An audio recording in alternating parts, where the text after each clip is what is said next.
अड़ी presented by doctor ortho Ayurvedic oil and capsules, जोड़ों के दर्द की बेजोड़ दवा। 22 साल बीत गए जब पाकिस्तान को हिंदुस्तान ने धूल चटाई थी। ऐसी चोट और ऐसा सबक दिया था कि वापस मुड़कर पाकिस्तान दोबारा गलती करने की सोच भी नहीं पा रहा, मगर हरकतें एलएसी पर बढ़ गई हैं। नमस्कार, मैं हूं दिनेश गौतम। आज की अड़ी में बात एलएसी से लेकर एलओसी तक होगी, क्योंकि अभी अभी जो खबर आ रही है वो बहुत बड़ी खबर है। एलएसी पर हलचल तेज है।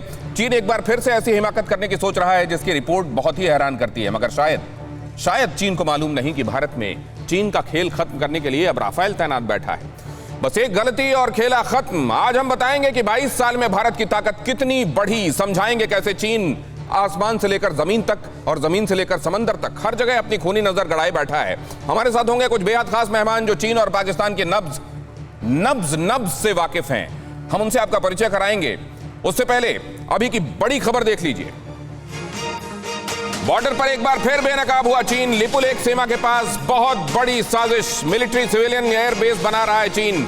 ट्राई जंक्शन से आई तस्वीरों से हुआ खुलासा, अरबों रुपए खर्च करके एयरपोर्ट बना रहा है चीन। और ये वही इलाका है जहां नेपाल के साथ हिंदुस्तान का सीमा विवाद हुआ था, और उसी जगह पर अपना एयरपोर्ट और मजबूत करके पहले जहां एयर स्ट्रिप होती थी उसको एयरपोर्ट की पूरी शक्ल दे रहा है। और इन जगहों को सिविलियन और मिलिट्री डुअल इस्तेमाल के लिए वो बना रहा है। लिपुलेख से के करीब चाइनीज कंस्ट्रक्शन यहां दिखाई दे रहा है, और ये इसकी तस्वीरें बाकायदा आ गई हैं। वहां पर कंस्ट्रक्शन के बाद खड़े मजदूर उस कंस्ट्रक्शन को सेलिब्रेट कर रहे हैं। पहले से ज्यादा इसको ऑगमेंट कर दिया गया है और इन बातों को वहां सेलिब्रेट किया जा रहा है। आइए आपको लेकर चलता हूं उस इंफॉर्मेशन की तरफ जो हमारे आपके लिए बेहद सनसनीखेज है, बहुत महत्वपूर्ण है, और निश्चित रूप से हमारी जो आर्मी एस्टेब्लिशमेंट है उसके लिए तो बहुत बहुत बहुत इंपॉर्टेंट है ये। चीन की हवाई नजर, भारत को इसकी है पक्की खबर। ऐसा नहीं है कि हिंदुस्तान जानता नहीं है, लेकिन हिंदुस्तान ने बातचीत के उन बिंदुओं का सम्मान किया था जहां यह कहा गया था कि ऐसा कोई कंस्ट्रक्शन ना किया जाए और बढ़ चढ़कर कतई ना किया जाए जो प्रोवोकेटिव हो सकता है। ऐसी बातें कहने वाला चीन खुद क्या कर रहा है जरा देखिए। यहां अगर आप ध्यान से देखेंगे तो ये आपको हिंदुस्तान का नक्शा नजर आ रहा है। भारत के नक्शे में जब ऊपर की तरफ आप जाते हैं तो यहां उत्तराखंड, हिमाचल और यहां आप लद्दाख पहुंच जाते हैं। ये जम्मू और कश्मीर आपको दिखाई दे रहा है, ये उसका पूर्वी हिस्सा। इधर आपको लद्दाख दिखाई दे रहा है, और लद्दाख में तनाव के 15 महीने अब पूरे होने वाले हैं। बातचीत का एक राउंड और 31 तारीख को होगा। लेकिन यहां पर आप देख रहे हैं वो कर क्या रहा है। बातचीत की आड़ में उसने ये जो टाइम बाय किया उसका इस्तेमाल किस चीज के लिए कर रहा है। घुटना, कंधा या कमर, चाहे जैसा हो दर्द, डॉक्टर ऑर्थो आपको देता है दर्द से पूरी आजादी, एक भरपूर जिंदगी। ये कोई टेम्परेरी पेन किलर नहीं, आयुर्वेदिक औषधि है। वो यहाँ पर खास तौर से अपनी हवाई क्षमता राफेल को देखते हुए उसको ये समझ में आ गया है कि राफेल के आने के बाद भारत की जो आसमानी ताकत है वो बहुत ज्यादा बढ़ गई है। इसको काउंटर करने के लिए वो क्या कर रहा है, ये ताशकरगन आपको नजर आ रहा है जो कि काराकोरम दर्रे के पार और ये पामीर के पठार में ऊंचाई वाली जगह पर ये मौजूद है। ये शिनजियांग का वो हिस्सा है जो अफगानिस्तान से भी लगता है, तजाकिस्तान से भी लगता है, हिंदुस्तान की तरफ हिंदुस्तान से लगता ही है, और पाकिस्तान, अफगानिस्तान समेत ये बहुत इंपॉर्टेंट जगह है जहां से न सिर्फ ये शिनजियांग में, क्योंकि आप शिनजियांग में जानते हैं कि उइगर मुसलमानों की वजह से तनाव की स्थिति बनी रहती है, बल्कि जब चाहे वो यहां लद्दाख की जगहों पर भी अपने फाइटर एयरप्लेन्स भेज सकता है। इसको इसने ऑगमेंट किया। पिछले साल ताशकरगन में काम तेजी से होना शुरू हुआ और अब यह खबर आ रही है कि इसको इसने पूरी तरह ऑगमेंट कर लिया है। अब जरा दूसरी जगह आइए। ये है एनगारी प्रोविंस, चीन का एनगारी प्रोविंस, और इस एनगारी प्रोविंस में उसने अब गुनसा एयरपोर्ट जो यहां पर है, जिससे खास तौर से हिमाचल, लद्दाख और उत्तराखंड की कुर्बत है, यहां से बहुत जल्दी इन जगहों पर इसके फाइटर प्लेन्स पहुंच सकते हैं। इसको भी इसने ऑगमेंट करने का काम किया है और पहले से ज्यादा सुविधाएं अब यहां पर हैं। जिन जगहों पर केवल एयर स्ट्रिप होती थी वहां उसने पूरा एक रनवे बना लिया है और इस जगह को पहले के मुकाबले ऑगमेंट कर लिया। और ये जो मैं आपको बता रहा था, नेपाल, हिंदुस्तान और तिब्बत, इस ट्राई जंक्शन पे उसने बुरांग काउंटी में अपने एयरपोर्ट को और ज्यादा बेहतर बना लिया है। और ये दावा उसका ये है, जब कभी उससे सवाल पूछे जाते हैं तो कहता है सिविलियन इस्तेमाल के लिए, लेकिन एक्चुअली जब आप वहां हैंगर्स देखते हैं, वहां का रखरखाव देखते हैं, कई जगहों पर कंसील करके रखने के लिए फाइटर क्राफ्ट्स को, वहां पर जब आपको साजो सामान दिखाई देता है तो आपको ये समझने में देर नहीं लगती कि एक्चुअली उसने सिविलियन के बहाने यहां पर अपने मिलिट्री एयरक्राफ्ट्स को भी पोजीशन करने, उनके टेक ऑफ और लैंडिंग की सारी सुविधाओं के साथ इनको लैस कर दिया है। और खास तौर से यहां पर क्योंकि नेपाल, भारत और तिब्बत इस ट्राई जंक्शन पर ये जो बुरांग है, ये नेपाल के साथ अगर कभी डिफरेंसेस, क्योंकि होते रहते हैं छोटे मोटे डिफरेंसेस, का फायदा उठाकर चीन नेपाल की तरफ से बोलकर अपने आप को चौधरी दिखाने की कोशिश जिन जगहों से कर सकता है, उनमें एक ये भी। तो ये जो आपको दिखाई दे रहे हैं, बाकी ये जो एयरपोर्ट्स हैं ये तो हैं ही, और इनकी दूरी भी बहुत ज्यादा नहीं, ये भी अगर आप सरहद के हिसाब से देखेंगे तो बहुत ज्यादा दूर नहीं है। खासतौर से हमने इनको लोकेट करके आपको पोजीशन के हिसाब से बताया। लेकिन खास भारत के लिए चिंता की बात है ताशकरगन, भारत के लिए चिंता की बात है नगारीगुंसा का ये एयरपोर्ट, ये बुरांग काउंटी का एयरपोर्ट खास तौर से हिंदुस्तान के लिए फिक्र का सबब है। अगर ऐसा है तो हिंदुस्तान को अब क्या करना चाहिए, इसके साथ हम इस चर्चा को ओपन करते हैं। हमारे साथ जुड़ रहे हैं खास मेहमान, वो जो थ्रेड बेयर एनालिसिस के लिए जाने जाते हैं और आज जो कहते हैं वो कल आपको होता हुआ दिखाई देता है। मेजर जनरल के सिन्हा हमारे साथ जुड़ रहे हैं, बहुत स्वागत है सर आपका। मेजर जनरल AK सिवाच आज हमारे साथ हैं, कर्नल S डिन्नी हमारे साथ हैं, अचल मल्होत्रा साहब पूर्व राजदूत हमारे साथ इस चर्चा का हिस्सा है, अभिजीत छाबड़ा, खासतौर से चाइना का दिमाग पढ़ना है अगर आपको तो अभिजीत छाबड़ा से बेहतर आपको शायद ही कोई बता पाए। आप सभी मेहमानों को आपका बहुत स्वागत करता हूं और सबसे पहले करगिल विजय दिवस में अपने आर्मी वेटरन्स को मैं सैल्यूट पेश करता हूं। बहुत बहुत मुबारकबाद सर आप सब लोगों को। और भारत का शौर्य, भारत का तिरंगा इसी तरीके से आसमान में अपनी बुलंदी हासिल करता रहेगा, इस उम्मीद के साथ। सबसे पहले जनरल सिन्हा, चीन की ये हरकतें हमारे लिए नई नहीं हैं, लेकिन सर इसके लिए इसके बरक्स हमारी तैयारी क्या है? गौतम साहब, सबसे पहले आपको कारगिल विजय दिवस की बहुत बहुत बधाई। आपके दर्शकों को ये बहुत पावन दिन है और पूरे विश्व में इसका एक डंका है, इसकी अपनी अहमियत है। आपने जो सवाल किया गौतम साहब, आप ये कहते हैं कि चीन तो ये करता रहा है, चीन दशकों से ये करता रहा है और इसके अंदर हमारी पैनी नजर है। जो थ्रेट असेसमेंट है, एयर थ्रेट असेसमेंट, उसके अंदर में हम इन सब को जानते हैं, जिसमें आपने नाम लिया गुंसा का, निंची का, या सिंगजियांग के अंदर में जितने भी हैं। इसके अलावा मैं बताऊं, ये जो पाकिस्तान के साथ में जितने भी एयरपोर्ट लगते हैं, कि हमें पता है कि यदि चाइना के साथ हमारा कोई ऑल आउट वॉर होता है तो उनका इस्तेमाल होगा, तो वो भी हमारे आंकड़ों में है और उसकी पैनी नजर हमारी वहां भी है। हाँ, अभी जो आपने लिपुलेख का जो इलाका पड़ता है, काला पानी या लिम्पिया घोरा का, जो नेपाल के साथ नया जो ये शुरू हुआ है एक तरह का कन्फ्रंटेशन इनको लेकर के, उसमें जो वो बना रहा है एयरपोर्ट का शक्ल दे रहा है। निंची में आपको याद होगा अभी सी जिनपिंग साहब करीब 5-6 दिन पहले 16 किलोमीटर ये दूर है, वहां पर वो आए थे और वहां से उन्होंने शायद एक मैसेजिंग किया। तो ये मैसेज तो आप करते रहें। हमारी थ्रेट परसेप्शन में एयरफोर्स का जो एयर पावर का जो हम यूज करते हैं, हमारी सारी पोजीशन जो स्क्रिप्ट है, यदि हम लोगों ने सबने सुन लिया है डॉलर बेग ओल्डी का लेकर के लोहित तक, जो लोहित का हमारा, और ये मंचू का, ये मैं आपको बताऊं इतने सारे हैं, तो इसमें हमारे लिए कोई ऐसी बड़ी जो समस्या खड़ी नहीं कर रहा सर। लेकिन एक बात मैं ये समझना चाहता हूं, क्योंकि आप लोग इस बात को आप ही लोगों से मैंने जाना और सीखा कि यहाँ तिब्बत में जहां पर भी उसने अपने एयरपोर्ट्स बनाए हुए हैं, बेशक बना सकता है, लेकिन वो जिस तरह के एयरक्राफ्ट्स का इस्तेमाल करना चाहता है, क्योंकि वो ऊंचाई पर हैं, उनको लंबा रनवे चाहिए होगा, फ्यूल बहुत ज्यादा चाहिए होगा, वैसे में उनका इफेक्टिव होना सवालों के घेरे में हमेशा से रहा है। जनरल सिवाच इस बात को अक्सर कहते रहे। मैं उनसे समझना चाहता हूं कि sir, by augmenting these facilities, क्या वो अपनी एयर पावर को भी बढ़ा सकता है या सिर्फ हाथी के दांत हैं ये?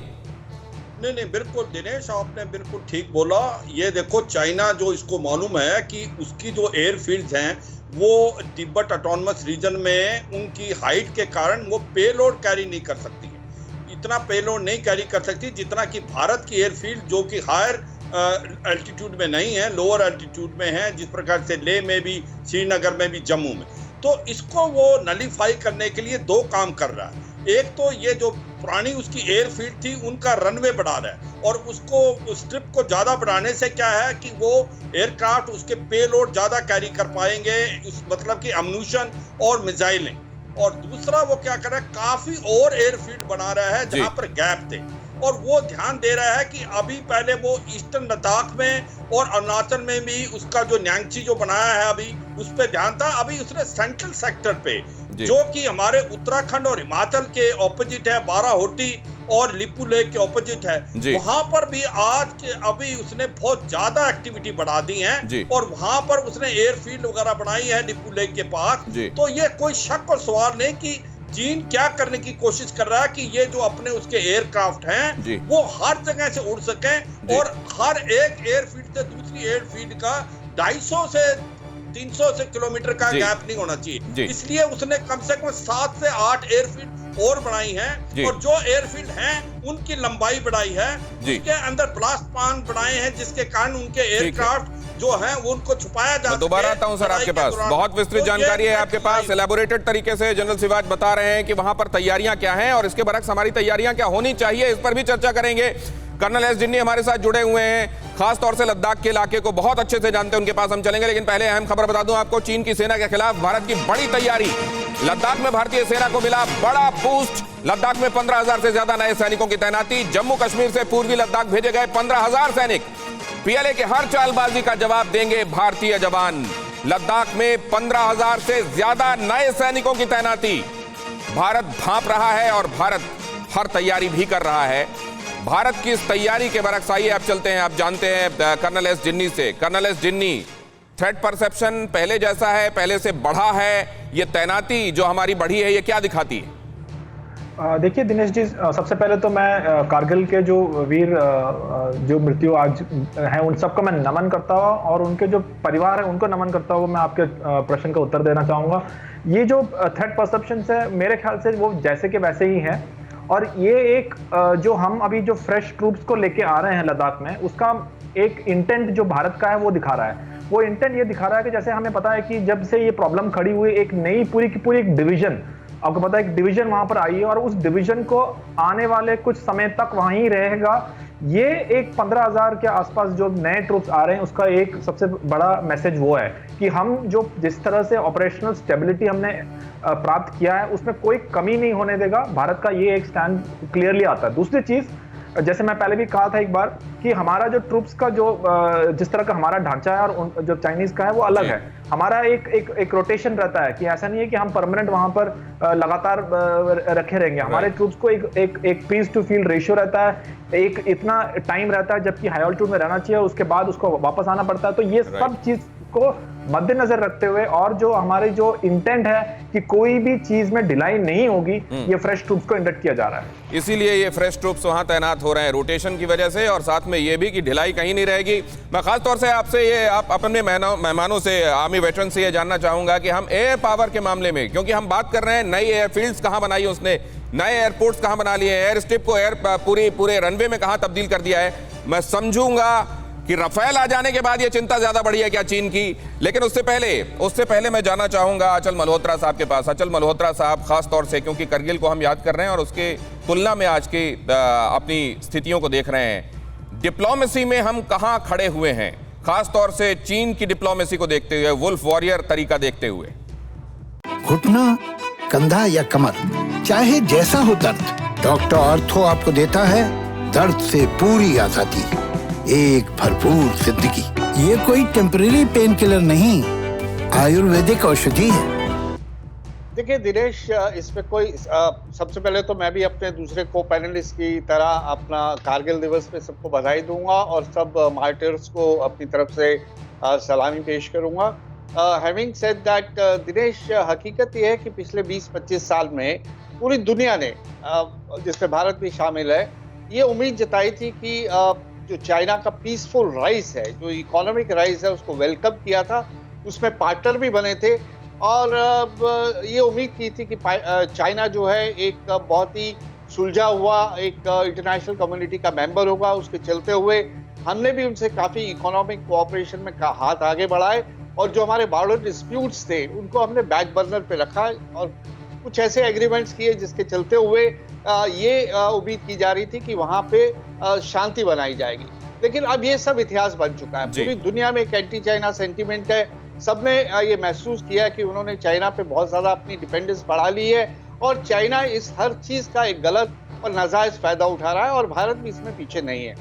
अब स्थिति ये है कि वो जो डिप्लोमेसी तो अपनी जगह है, डिप्लोमेसी का रोल कभी खत्म नहीं होता, उसी के चलते हुए हमने उसे इंगेज किया हुआ है, उसी के चलते हुए जो थोड़ी बहुत अभी हमें जो टेंशन्स का आप कह सकते हैं कि रिलैक्स थोड़ी बहुत भी प्राप्ति हुई है, उसी के चलते हुई है। अब बातचीत के लिए एक और नई डेट भी आ रही है। बट अब ये तय हो गया है कि जो चाइना से हमने उम्मीद करी थी, या चाइना को जो हमने ऑफर किया था कि आओ मिलके भारत और चाइना मिलके ये इंश्योर करें कि 21st सेंचुरी जो है वो एशिया को बिलोंग करेगी, तो वो सारी उम्मीदों पे पानी फिर चुका है। इस समय हमें अपना डिप्लोमेटिकली ये कोशिश करनी है कि शांति बनी रखे, लेकिन साथ ही साथ चाइना को मैच करना है 1-1, चाहे वो डिफेंस प्रिपेयर्डनेस हो, चाहे इंटेलिजेंस हो, हर एरिया में हमें उन्हें काउंटर, कंटेन, इंगेज, कम्पीट करना है। हर एरिया में कॉम्पीट करना है और 1-on-1 कॉम्पीट करना है, वो चाहे डिप्लोमेसी हो या दूसरे तमाम एरियाज हो जहां वो हमारे सामने खड़ा हुआ है थ्रेट के रूप में।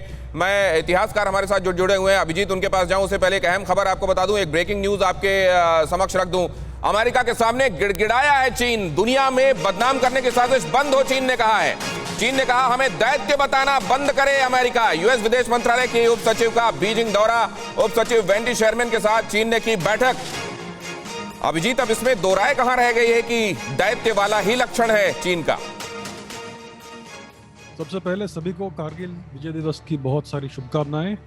और आपकी बात बिल्कुल सही है कि चाइना का राइज बिल्कुल भी पीसफुल नहीं है, उनका बहुत हेजेमोनिक एम्बिशंस है। और इंडिया और चाइना का जो रिलेशनशिप है उसमें इंडिया हमेशा बैक फुट पे रहता है, इंडिया हमेशा रिएक्टिव रहता है। तो अभी जो बॉर्डर सिचुएशन है उसको हम तीन तरह से देख सकते हैं, टैक्टिकली, स्ट्रेटेजिकली या पॉलिसी के तौर पे। तो हमारा टैक्टिक्स अभी ठीक ठाक है, अच्छा रिस्पॉन्स कर रहे हैं हम, रिस्पॉन्सिवनेस अच्छा है, but we are very reactive. हमें थोड़ा और प्रोएक्टिव होने की जरूरत है पॉलिसी के द्वारा। अभी चाइना का पॉलिसी क्या है कि हमें वो प्रेशराइज करना चाहते हैं by building all this air bases, अलग अलग एयर बेस बना रहे हैं, बहुत सारा अपना इंफ्रास्ट्रक्चर धीरे धीरे स्टेप बाय स्टेप बढ़ा रहे हैं बॉर्डर पे, और हम ट्रूप नंबर्स बढ़ा रहे हैं और वो इंफ्रास्ट्रक्चर बढ़ा रहे हैं। तो हमें प्रॉपरली इसको रिस्पॉन्ड करना है। हमारा पॉलिसी होना चाहिए कि we should be able to match China, not only troops के द्वारा लेकिन इंफ्रास्ट्रक्चर के द्वारा भी। हमारा एयरफोर्स को बढ़ाने की जरूरत है, हमें हमारे और एयर स्ट्रिप्स बनने चाहिए, और चाइना को लगना चाहिए कि तिब्बत थ्रेट पे है, तिब्बत जा सकता है, तब भी चाइना ठीक से बिहेव करेगा। हम डिफेंसिव हमेशा रहेंगे, जैसे हम मतलब आप ये कह रहे हैं अभिजीत कि सिर्फ मिरर डिप्लॉयमेंट नहीं होना चाहिए, मिरर कंस्ट्रक्शन भी होना चाहिए। अगर आप ये कह रहे हैं मिरर डिप्लॉयमेंट से काम नहीं चलेगा, उसी तरीके से हमको अपने इंफ्रास्ट्रक्चर को ऊपर करना पड़ेगा। बिल्कुल, हमें प्रोएक्टिवली आगे सोचना है कि चाइना कैसे बैकफुट पे जा सकता है। और चाइना का सबसे बड़ा प्रॉब्लम क्या है कि तिब्बत उनका, अगर उनको थ्रेट लगता है कि तिब्बत हाथ से छीन सकता है तो वो ठीक से बिहेव करेंगे, तब तक वो हमेशा इंडिया को प्रेशराइज करते रहेंगे। और उनका लॉन्ग टर्म ऑब्जेक्टिव बिल्कुल क्लियर है, इंडिया को फ्रैगमेंट करना है, इंडिया को ब्रेकअप करना है। नेक्स्ट 50 ईयर्स का ऑब्जेक्टिव है उनका, और धीरे धीरे वो उस तरह से काम कर रहे हैं। तो हमें ये अच्छे से समझना है कि वो हमारा फ्रेंड कभी नहीं बन सकता।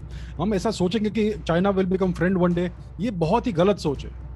और पीस ये इस तरह से पॉसिबल है अगर हम उनके जितने ताकतवर बन जाए तो ही पीस पॉसिबल है। लेकिन मैं ये कई बार सोचकर हैरान होता हूं, एशियन सेंचुरी नहीं है, चाइनीज सेंचुरी बनाना चाहते हैं ये लोग। एशियन नहीं, चाइनीज सेंचुरी बनाना चाहते हैं ये लोग, अभिजीत कह रहे हैं। और वो ये भी कह रहे हैं कि इस बात से हमको सतर्क रहना चाहिए कि वो पहले फ्रैगमेंट करना चाहते हैं, टुकड़े करना चाहते हैं और धीरे धीरे उसको अपना बनाना चाहते हैं। ऐसी कोई जगह नहीं एक्चुअली इस पूरी दुनिया में जिस पर ड्रैगन की निगाह नहीं है, लेकिन उसकी निगाह कहां कहां है और कैसे उसकी निगाहों को समझते हुए दुनिया कुछ कर सकती है। क्या दुनिया कुछ कर रही है? हर जगह हिंदुस्तान की दखल नहीं हो सकती, लेकिन बाकी जगहों पर जिन देशों की दखल की जरूरत है, क्या वो समझ रहे हैं, डेंजर को समझ रहे हैं, परख रहे हैं और उसके हिसाब से कदम उठा रहे हैं? हिंदुस्तान को सिर्फ मिरर डिप्लॉयमेंट नहीं, मिरर तरीके से ही अपने कंस्ट्रक्शंस को, खासतौर से इंफ्रास्ट्रक्चर को ध्यान में रखते हुए करना पड़ेगा। इधर देखिए, दक्षिण चीन सागर में मैं आपसे पिछले साल खासतौर से जब बात करता था हाड़ी में, तो आपको ये बता रहा था कि कैसे दक्षिण चीन सागर में कई जगहों पर आइलैंड्स पर उसने अपने उतना पूरा इंफ्रास्ट्रक्चर तैयार कर लिया है। कई जगहों पर जहां कोरल द्वीप हैं, उन कोरल द्वीपों पर ऊपर सीमेंट डालकर, कंक्रीट डालकर उसने पूरी तरह से उसको एक ऐसे द्वीप की शक्ल दे दी है जहां उसने जमीन बना दी है और उस जमीन पर अब वो इंफ्रास्ट्रक्चर तैयार कर रहा है। यही किया है उसने यहां पर।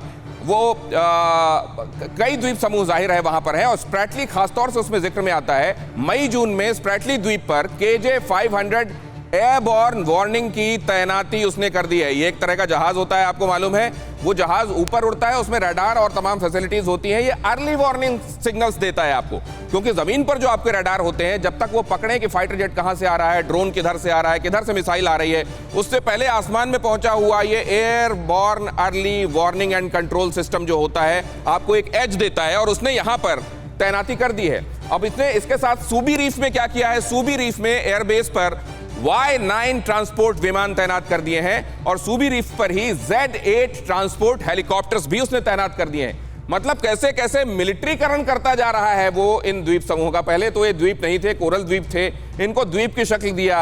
अब इन द्वीपों पर कैसे मिलिट्री तैनाती होती जा रही है, और ये सब क्यों कर रहा है? ताकि साउथ चाइना सी में उसका डोमिनेंस ऐसा हो जाए कि उसको कोई भेद ना पाए। कृत्रिम द्वीपों को लेकर ताइवान, वियतनाम, जापान से उसका विवाद होता रहा है, और विवाद जब ये हुए हैं मलेशिया, इंडोनेशिया, ब्रुनोई और फिलीपींस से भी उसके विवाद हुए हैं। पिछले साल साउथ चाइना सी की 80 जगहों का नाम उसने बदल दिया। नाम इस तरीके से बदलता जा रहा है कि वहां पर चीनी मोहर लग जाए नामों पर। ऐसे कोरल जो द्वीप हैं उनको बदलता जा रहा है कृत्रिम द्वीपों में, और उन द्वीपों पर बनाता जा रहा है मिलिट्री इंफ्रास्ट्रक्चर। न सिर्फ बढ़ा रहा है, बल्कि वहां पर हर गुजरते दिन के साथ अपनी प्रेजेंस और मजबूत करता जा रहा है। ऐसे में इन जगहों का, और ये आप जो पिक्चर्स देख रहे हैं, ये मैक्सार के सैटेलाइट की तस्वीरें हैं जो आप तक पहुंचाई जा रही हैं, और इनसे जो बात पता चली है वो ये पता चली है कि साउथ चाइना सी में भी खासा प्रभुत्व होता जा रहा है उसका, और आने वाले दिनों में ये एक बड़ा चैलेंज हो जाएगा। क्या खास तौर से अमेरिका, जनरल सिन्हा, मैं ये जानना चाहता हूं, उसने जिस तरीके से बीच में दखल दी और ये बताने की कोशिश की कि नहीं, अगर आप यहां पर नेविगेशन को बाधित करने की कोशिश करेंगे, अपना प्रेजेंस बढ़ाएंगे, तो फिर आपको सबक सिखाया जाएगा। उसमें फुल स्टॉप लग गया है, कॉमा लग गया है, एक हाइटस है, क्या है फिलहाल स्थिति? देखिए गौतम जी, जो आप बात कर रहे हैं साउथ चाइना सी या ईस्ट चाइना सी का, तो बेसिकली आप बात कर रहे हैं जो 9-9 की बातें होती हैं, जिसको चाइना ने एक तरह पूरे विश्व को ये बता दिया कि ये पूरा इलाका 80% जगह बनती है जो साउथ चाइना सी की, वो हमारा है। यदि आप यहाँ से गुजरेंगे तो फ्रीडम ऑफ नेविगेशन आपकी नहीं हो सकती। आपने कृत्रिम जो आर्टिफिशियल आइलैंड की बात की, आर्टिफिशियल आइलैंड कोई आज उन्होंने नहीं शुरू किया सी जिनपिंग के जमाने, उनसे पहले ही इसका जो आज से 15 साल पहले उन्होंने बनाना शुरू किया था। एक देखिए, international court of justice Hague का एक रिपोर्ट आया था, फिलीपींस गया था, और वो केस इनके फेवर में है, और उसके बाद भी कुछ नहीं कर पाए। ना कर पाना ये देश की मजबूरी नहीं है, वो उनकी लाचारी नहीं है, वो उनकी कमजोरी को मैं मानता हूं। देखिए, जिस तरह से गलवान में वो आने की चेष्टा की, आपके कर्नल संतोष बाबू ने नहीं आने दिया, और ये चीज आप मान के रखिए, 1 इंच भी जमीन पे आता है भारत की तरह जवाब देना। यदि सीख रहा है, आपने शंकाकू आइलैंड का नाम लिया, आपने स्कॉटी आइलैंड्स का नाम लिया, इन जगहों के ऊपर में वो आता है, अपनी चीजों को डिप्लॉय करता है। एक लोग भी, चाहे वहां बड़े बड़े फ्लीट्स आते हैं, एक्सरसाइज करते हैं, किसी को डिसमेटल करने नहीं दिया, किया नहीं। क्या केवल बात से, क्या इंटरनेशनल कोर्ट की, क्या केवल इंटरनेशनल कोर्ट्स का हवाला देकर वो तो फाड़ देता है वो डॉक्यूमेंट्स, उसको जो सूट नहीं करते? अभिजीत, इसमें आपकी टिप्पणी एक क्विकली मैं चाहूंगा। आ रहा हूं सिवाज साहब, मैं आपकी बात समझने के लिए। अभिजीत, आपकी कई वो रिपोर्ट्स भी मैंने देखी कि कैसे उन जगहों को वो अपना बता रहा है जहां एक्चुअली कभी हिंदुस्तान का संदर्भ और संबंध हुआ करता था। चाइना को नकेल उन जगहों पर कसने के लिए क्या किया जा रहा है और क्या किया जाना चाहिए? घुटना, कंधा या कमर, चाहे जैसा हो दर्द, डॉक्टर ऑर्थो आपको देता है दर्द से पूरी आजादी, एक भरपूर जिंदगी। ये कोई टेम्परेरी पेन किलर नहीं, आयुर्वेदिक औषधि है। अभी चाइना को स्टॉप करने के लिए कोई कुछ नहीं कर पा रहा है। बेसिकली इंटरनेशनल लॉ एक फिक्शन है, जो देश स्ट्रांग है वो कुछ भी कर सकता है, इंटरनेशनल लॉ उनके ऊपर लागू नहीं होता है, और ये चाइना अच्छे से दिखा रहा है। तो अभी इस समय इंडिया इसके बारे में कुछ नहीं कर सकता। ये सब चीज़ें जो है, ये सब जगह जो है, वहाँ पर इंडिया का हिस्टोरिकली बहुत ज़्यादा प्रेजेंस था अभी, लेकिन ये साइनोस्फीयर में चला गया है। अभी इंडिया को क्या करना चाहिए? इंडिया को अपना इंडियन ओशन रीजन स्ट्रॉन्ग करना चाहिए, नेवी को बढ़ाना चाहिए, अंडमान निकोबार आइलैंड्स में अपने इंफ्रास्ट्रक्चर को बढ़ाना चाहिए, लक्षद्वीप में आर्टिफिशियली बढ़ाना चाहिए आइलैंड्स को, वहां पर नेवल बेस बनाना चाहिए। तो ये सब इंडिया क्यों नहीं कर रहा है? ये मेरा क्वेश्चन है। हम टैक्टिकली सोचते हैं, शॉर्ट टर्म सोचते हैं, हमें नेक्स्ट 20-30 साल का सोचना चाहिए और अच्छे से स्टेप बाय स्टेप प्लान्स को इंप्लीमेंट करना चाहिए। बहुत इंपॉर्टेंट बात आप कह रहे हैं, लेकिन क्या आर्मी वेटरन्स भी इस पर मोहर लगाते हैं? शिवाज साहब, ये डुएबल है क्या? और डुएबल है तो हम कब करेंगे? बिल्कुल डुएबल है, इसमें कोई शक नहीं। दिनेश की जो इंडियन ओशन रीजन है उसको अभी हमने अपने फुटप्रिंट्स बढ़ाने और अपनी नेवी की काबिलियत बढ़ानी है। अभी जो हम 2 एयरक्राफ्ट कैरियर की बात कर रहे हैं उससे काम नहीं चलेगा, हमें 3 एयरक्राफ्ट कैरियर की बात करनी पड़ेगी और हमें सबमरीन, न्यूक्लियर सबमरीन का जो स्ट्रेंथ है उसको बढ़ाना पड़ेगा। क्योंकि अगर आप देखें चाइना को, ये साउथ चाइना सी में ही नहीं कि इसने ये जो आर्टिफिशियल आइलैंड बना के ये सारा एक्सक्लूसिव इकोनॉमिक जोन अपने नाम कर लिया है और किसी हिसाब से उसने जापान के साथ भी ईस्ट चाइना सी में सेनकाकू आइलैंड में ये इंडो पैसिफिक के अंदर स्पेशली इंडियन ओशन में बड़े जोरों से आया हुआ है और जिस प्रकार से उसने भारत को घेरा डाला है वो भी एक प्रकार चिंता का विषय है। अगर आप देखें कि कुआकप्पू जो आइलैंड है वो म्यांमार के अंदर, चिटागोंग आपके बांग्लादेश के अंदर, अमनटोटा श्रीलंका के अंदर, उसके बाद मालदीव का एक उसने टापू ले लिया है, जिबूटी ईस्ट अफ्रीका में और ग्वादा, और इसके साथ साथ उसके कम से कम 10 से 12 सबमरीन हरदम इंडियन ओशन में होती हैं। तो अगर हमने उसको काउंटर करना है तो हमें अपनी नेवी बढ़ानी पड़ेगी और हमारा सबसे एक इंपॉर्टेंट है, हम मलक्का स्टेट को ब्लॉक कर सकते हैं अभी भी, क्योंकि चीन को अभी डर था अगर पूरा ऑल आउट। लेकिन ये तो जब तनाव चरम पर चल रहा था अमेरिका के साथ भी, तब नहीं हो पाया, तो अभी किया जा सकता है क्या? ये भी मैं समझूंगा। जनरल सिन्हा कोई कमेंट करना चाहते थे, उनके पास जाऊंगा, लेकिन एक अहम खबर बताने के बाद भारत चीन एक बार फिर टेबल पर बैठने को तैयार है। 31 जुलाई को 12वें दौर की हो सकती है बातचीत। कमांडर लेवल की बातचीत के लिए भारत तैयार। गोगरा, हॉट स्प्रिंग, डेप्सांग को लेकर भारत करेगा बात। चीन ने पहले 26 जुलाई को बातचीत की पेशकश की थी।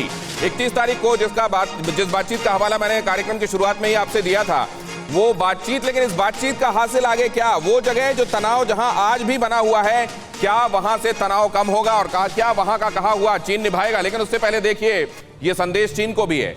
असल में अगर आप अपने आप से तुलना करते हैं, जो कि होना चाहिए, आपको अपने शत्रु के साथ तो अपने आप को तौलना ही है। आपको यह भी देखना है कि आप कहां थे, कितना चले हैं और कहां पहुंचे हैं। ये 2021 का भारत है और अगर आप देखें 1999, खासतौर से आज जब हम विजय दिवस के दिन 1999 याद कर रहे हैं, तो हमको देखना चाहिए कि हम कहां थे और कहां पहुंचे।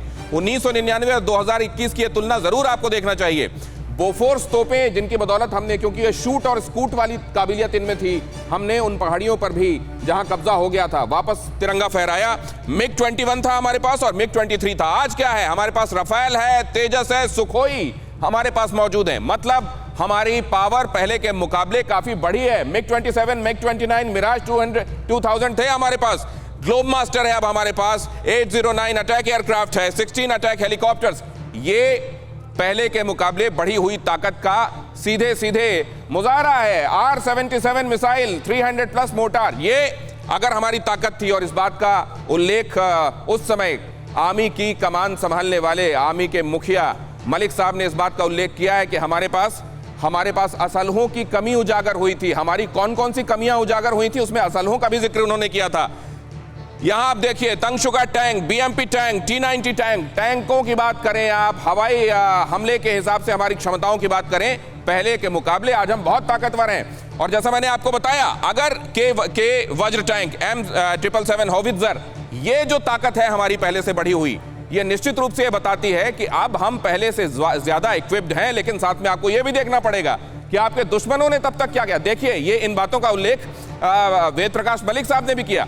बर्फीली पोशाक, बर्फीले इलाकों में जाकर सैनिक काम कर सके, उनके पास पोशाक नहीं थी, जूते नहीं थे, चश्मे नहीं थे, पोशाक नहीं, पहाड़ों वाले जूते नहीं, मॉनिटरिंग के लिए उपकरण नहीं थे। मॉनिटरिंग के लिए वो बताते हैं कि पहाड़ियों की दूसरी तरफ देखने के लिए हमको हेलीकॉप्टर उड़ाकर और झांकना होता था कि उधर क्या चल रहा है। हमको जिस तरह के इक्विपमेंट्स चाहिए, खासतौर से अनमैन्ड एरियल व्हीकल्स जो होते हैं, वो सब हमारे पास नहीं था।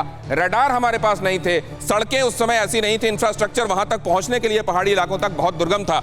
मामला। लेकिन आज क्या है, आज हमारे पास आधुनिक राडार है, सीमा पर शानदार हाईवे है, लद्दाख में 4 नए एयरपोर्ट्स बनेंगे, इसको जरा क्लोज कीजिए, बनेंगे, सैटेलाइट फोटोग्राफी, डॉपलर राडार जल्द हमारे पास होने वाला है, जोजिला टनल का निर्माण जारी है, लद्दाख में 37 हेलीपैड होंगे, मानव रहित जो व्हीकल्स हैं, एयर व्हीकल्स, वो हमारे पास होंगे, आधुनिक एयर डिफेंस मैकेनिज्म हमारे पास अब मौजूद है। तो ये अब अगर हमारे पास मौजूद है और आप तौलते हैं अपने आप को, खास तौर से LAC और LOC के हिसाब से इस 2 फ्रंट वॉर सिनेरियो में अपने आप को देखते हैं, तो क्या 99 के मुकाबले, जनरल सिन्हा जिसमें आप पुरानी बात जो कहना चाह रहे थे उसका जवाब भी शामिल कीजिएगा, are we better equipped? Gautam ji, मैं हाथ इसलिए खड़ा किया था कि ऐसा लग रहा था डिबेट में कि कहीं पर हम पीछे रह रहे हैं। मेरा ये मानना है आकाश और जमीन की अंतर है। ये आज की परिस्थितियां जो हैं, यदि आकाश को छू रहे हैं और छूने की उम्मीद रखती हैं, उम्मीद नहीं हो रही है, ठीक है। तो हम देखिए, उस समय भी हम चाइना के साथ उतने ही सशक्त थे जो 2 दशक पहले जितना आज उससे बहुत ज्यादा है। देखिए, आपने तो लड़ी लगा दी, गिनतियों की लड़ी लगा दी और दिखा दिया। देखिए, और जिस तरह से ये उभर के आ रहा था कि साउथ चाइना सी के बाद जो इंडियन ओशन रीजन में भी हम कहीं कम हैं, चाहे हम नहीं कर रहे हैं जो हमें करना चाहिए, ये नहीं है। मैं आपको यकीन दिलाता हूं, जिस तरह से इंडियन आर्म फोर्सेस का विस्तार हो रहा है, जैसे उसकी कैपेबिलिटी एंड कैपेसिटी आ रही है, आने वाले समय में 1 दशक के अंदर, आज भी हम 19 हैं, हम 20 हैं, चाइना 19 अभी भी है। ये गलत होगा, उसको हमें अपनी क्षमता को कम आंकना, अपनी क्षमताओं को कम करके नहीं आंकना चाहिए और हौसले से जंग लड़ी जाती है। हम अक्सर सुनते हैं। शिवाज साहब, मैं आपके पास आता हूं, लेकिन डिन्नी साहब, आपका एक छोटा कमेंट इस बात पर चाहूंगा, LOC और LAC के चैलेंजेस को देखते हुए हमारी तैयारियों के संदर्भ में। देखिए दिनेश जी, इसमें कोई शक नहीं, और जनरल सिन्हा साहब ने भी काफ़ी अच्छी बात कही है। मैं सिर्फ एक ही पॉइंट इसमें बताना चाहूँगा कि 99 और 2021 में क्या एक चीज़ जो मुझे दिखती है वो ये है, 2 चीज़ों में।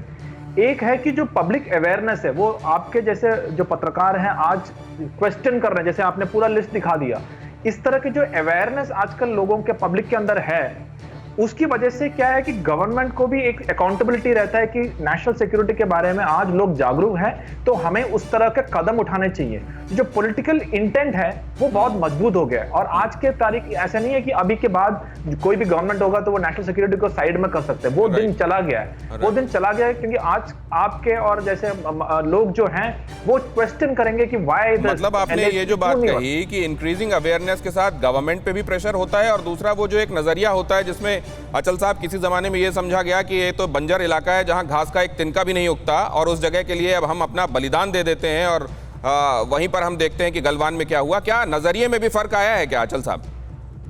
डेफिनेटली दिनेश, तब से लेकर अब तक जो हमारा अप्रोच है, एटीट्यूड है, जो हमारे एस्पिरेशंस हैं, जो रोल हम ग्लोबल प्लेटफॉर्म पे परफॉर्म करना चाहते हैं, और उसके हिसाब से जैसी हम तैयारियां कर रहे हैं, उसमें एक सी चेंज आया है।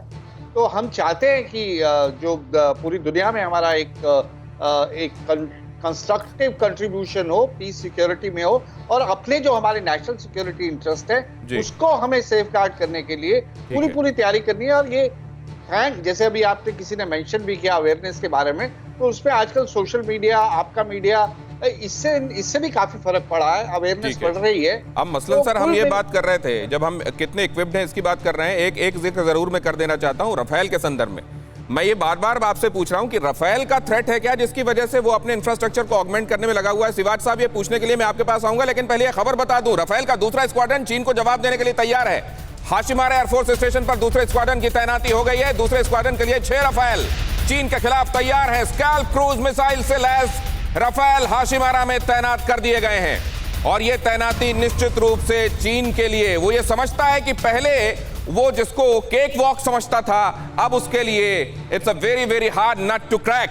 क्या ये बात उसको अपनी तैयारी को और बढ़ाने के लिए मजबूर कर रही है? लेकिन जरा देख लीजिए रफेल, जिसकी जब पहली खेप हिंदुस्तान आई थी तभी से यह कह दिया गया था कि अब देश के दुश्मनों की नींद हराम होने वाली है। कितना गेम चेंजर साबित हुआ है, सिनेरियो कितना डिफरेंट हुआ है, जरा देखिए। रफेल तैयार, चीन पर होगा वार।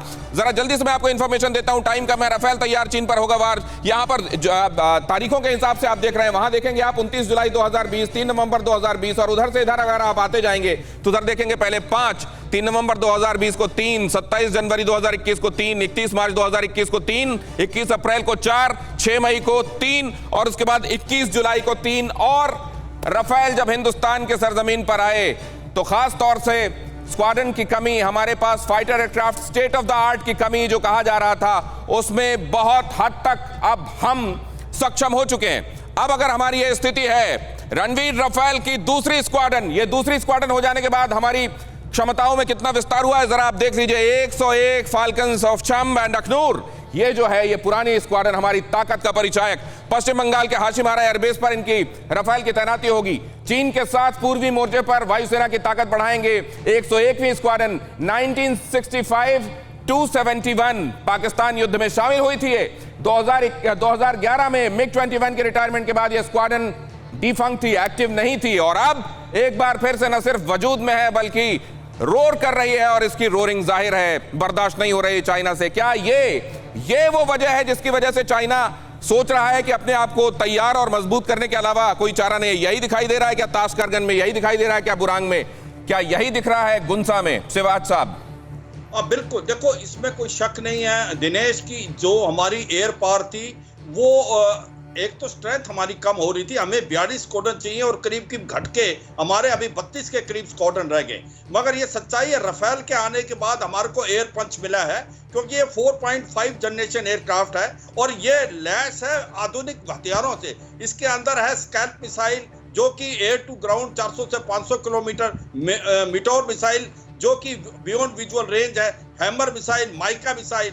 तो उससे एक काबिलियत बढ़ने से क्या है, चीन को भी फिक्र हुआ है, क्योंकि चीन के पास इसके कोई इसके काउंटर करने के लिए इतना अच्छा हेलीकॉप्टर नहीं है। वो J-20 जिसको वो 5th जनरेशन स्टेल्थ एयरक्राफ्ट बोलते हैं, वो टाइम टेस्टेड नहीं। जबकि हमारा राफेल है इराक के अंदर, लीबिया और सीरिया के अंदर भाग ले चुका है और अपने आप को प्रूव कर चुका है। तो आज की तारीख में जब से हमारे पास ये राफेल के 2 स्क्वाड्रन आ जाएंगे, एक अंबाला में और हाशिमारा में इस साल के एंड तक, तो हमारे पास एयर पंच ज्यादा है। और उसके साथ साथ हमारे पास Sukhoi 30 MKI, Mirage 2000, MiG 29, Jaguar, Apache attack हेक्टर, और जो हमारे ट्रांसपोर्ट एयरक्राफ्ट की बात कर रहे थे आप, C-17 grow master, C-13J Hercules, Mi-26। तो ऐसे में हमारा एयर पंच अच्छा है। लेकिन मेरे जहन में एक बात आ रही है सर, खास तौर से अब जब हम पीसफुल वर्ल्ड की बात करते हैं सर, निश्चित रूप से अपनी ताकत बढ़ाने के अलावा एक इंडिविजुअल के पास और एक कंट्री के पास और कोई चारा नहीं होता, उसको अपनी सही बात कहने के लिए भी अपनी ताकत की जरूरत होती है। लेकिन अभिजीत चावड़ा, मैं एक बात समझना चाहता हूं,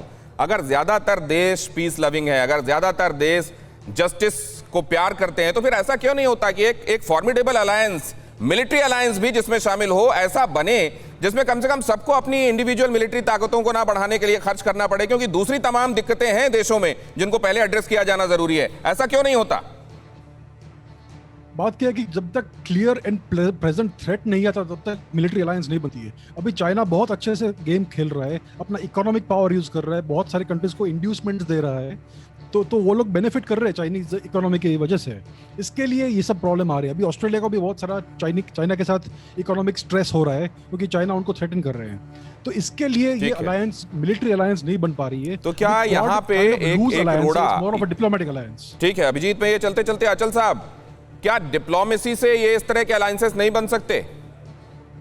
देखिए, डिप्लोमेसी से ही जो हम क्वाड की बात करते हैं तो ये एक डिप्लोमेटिक इनिशिएटिव है, ये अभी फिलहाल मिलिट्री अलायंस नहीं है। और आपने अगर इसकी पिछली मीटिंग देखी हो तो उसमें इन्होंने कोशिश ये करी है कि इसे एक एंटी चाइना स्लांट नहीं दिया जाए, बल्कि इसको एक वाइडर प्लेटफॉर्म की तरह इस्तेमाल किया जाए। तो ये अलायंसेस बन रहे हैं लेकिन धीरे हैं। जिस हम अलायंसेस ऑफ डेमोक्रेसी या की बात करते हैं तो उसमें अभी रफ्तार स्लो है, क्योंकि थोड़े से आपस में ही जो है मतभेद है। यूरोप में भी चाइना को किस हद तक एंगेज करना है। लेकिन मुझे तो हैरानी होती है सर कि इतना बड़ा थ्रेट होने के बावजूद पूरी दुनिया में अगर अभी भी उन तुच्छ स्वार्थों में लगी हुई हैं कंट्रीज और अभी भी एक बड़े थ्रेट को नहीं पहचान रही हैं, तो न जाने कब पहचानेंगी। कोरोना झेलने के बाद नहीं पहचान रही हैं तो कब पहचानेंगी? और देश में भी मैं खास तौर से विजय दिवस के दिन तमाम लोगों का आह्वान करना चाहूंगा कि अगर तुच्छ चीजों में लगे रहेंगे तो हम इन चैलेंजेस से कब निपटेंगे। बहुत धन्यवाद सर, बहुत धन्यवाद हमारे साथ चर्चा में जुड़ने के लिए, thank you so much sir. लेकिन इससे पहले कि मैं आपसे विदा लूं, एक अहम खबर आपको बताता चलूं। पीओके में इमरान की पार्टी ने की जबरदस्त हिंसा, पाकिस्तान का विपक्ष बोला हम भारत को बुलाएंगे। भारत कम से कम चुनावी हिंसा तो नहीं करता। पीओके में इमरान की सरकार करा रही है मतदान, नवाज की पार्टी बोली भारत को बुलाएंगे। इन तस्वीरों को देखिए, ये हो रहे हैं चुनाव पाकिस्तान में, ये है पाकिस्तान के चुनाव, पाक ऑक्युपाइड कश्मीर में चुनाव कराने की कोशिश। वहां पर न जाने कितनी सेना लगाकर ये हो रहे हैं वहां के चुनाव, उसके बावजूद हालात क्या है देख लीजिए। दौड़ी में चाहता हूं अब आपसे विदा। एक बार फिर से आप सबको विजय दिवस की बहुत सारी बधाई, शुभकामनाएं। लेकिन हमको क्या करना है ये ना भूलें, अपना संकल्प ना भूलें। फिक्र आपकी, सोमवार से शुक्रवार रात 9 बजे सिर्फ TV9 भारतवर्ष पर।